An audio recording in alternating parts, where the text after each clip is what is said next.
failure. All right, a number of people want to ask questions about which I don't want to talk.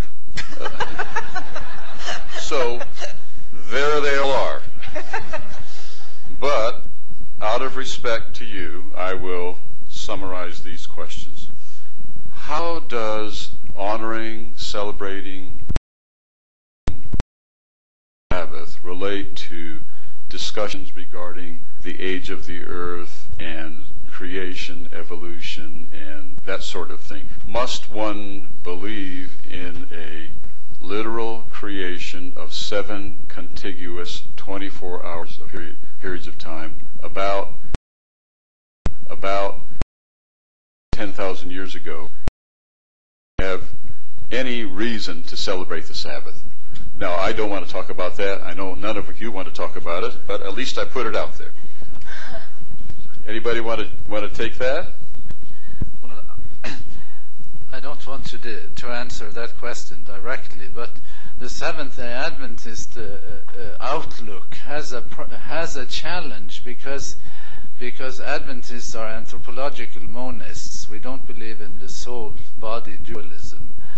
We do believe that the Bible teaches a sort of indivisible human person. So when you die, you really die, and you need to have a strong creation doctrine to have resurrection. Because to have hope, you have to have, how are you going to have hope? And that's a distinction, perhaps, although I think there is a notion of an afterlife in Judaism as well. But in Christianity, there is an explicit resurrection doctrine.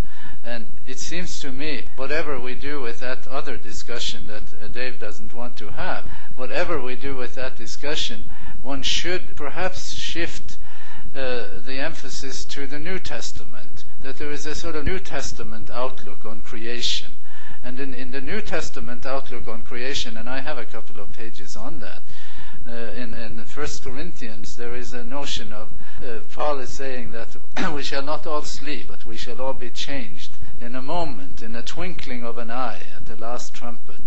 And the New Testament notion here of how you return to life is a very, it makes the, even if you have a, what was it, 24-hour contiguous, that kind of notion of creation, the New Testament notion is considerably more demanding than the Old Testament notion, and yet that is a commitment that many Christians have had, that we shall not all sleep, but we shall all be changed in the moment, in the twinkling of an eye, at the last trump. The notion of instantaneity there is very deliberate on the part of Paul, and so even if we do other things with other things about how the world came into being, we're going to have in our paradigm that possibility too, it seems. So it seems to me in some ways we should shift, that there is a sort of New Testament notion of creation, and more weight should be put on that and the other discussion, and I hope we won't have it. I think we should go on to the next question. I'd like to hear from Roy on this as well. Well, what I think, one of the reasons you should buy this book is that one of the things that's going on in this book is an exploration of the biblical doctrine of creation, and how it, as Sigva has just indicated, how a strong emphasis on God as being the creator of all things really shapes then a lot of doctrines. It shapes your view of humanity, it shapes your view of responsibility to the world. On God as being the creator of all things really shapes then a lot of doctrines. It shapes your view of humanity, it shapes your view of responsibility to the world. You could define as the world. It also helps in, as Sigva's indicated, in your view of what the end time is going to be like.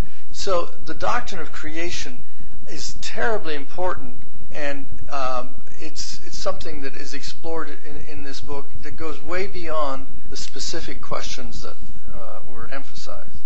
Thank you. I do think... Can I say something? Yes, also? Please. I just want to say from the Jewish perspective, it's a bit different because for us, the issue of faith isn't necessarily like a huge one, and because we believe in the action will come to believing. So like we have this concept nasa v'nishma, that we receive it, we do it, and then we'll come to understand it in a sense. So the actions themselves, and maybe like celebrating Shabbat, the Sabbath, will come to a greater understanding of God. So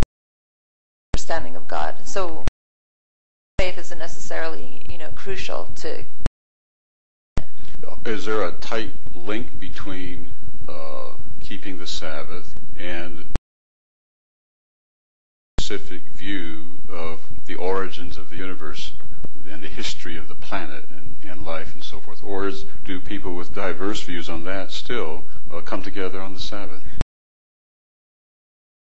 People with divergent views still come. I've met, many scientists, for example, that consider themselves Orthodox Jews, and they believe in evolution. And you ask them about those kind of inconsistencies, and they say that they believe in all of the rules of Judaism, but they can't always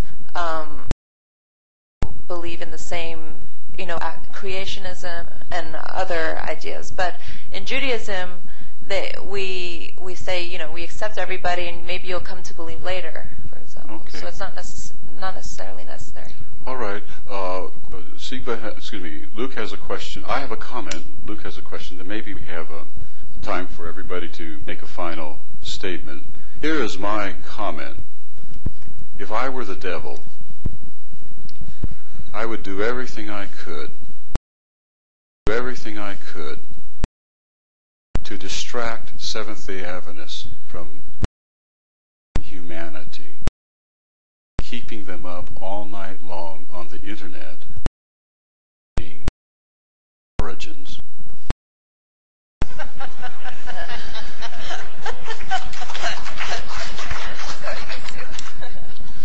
The doctrine of creation is a huge doctrine of creation which gets lost in these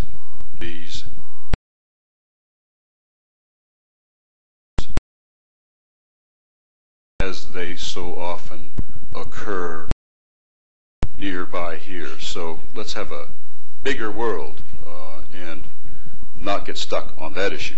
Luke, you have a question, I think? Yes, the question reads, it seems our Jewish blogger seems to have lost his zeal of waiting for the Messiah.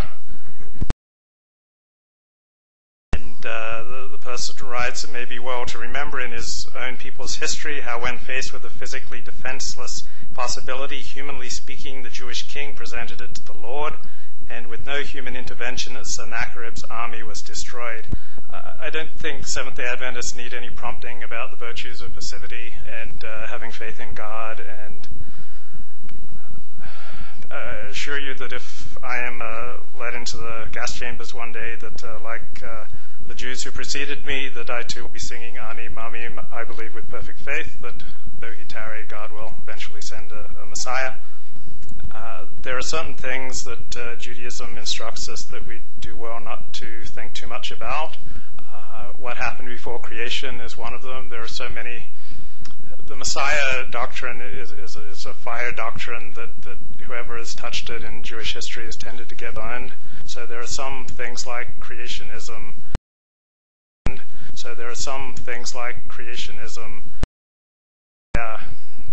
Whether Christ's righteousness is imputed or imparted, that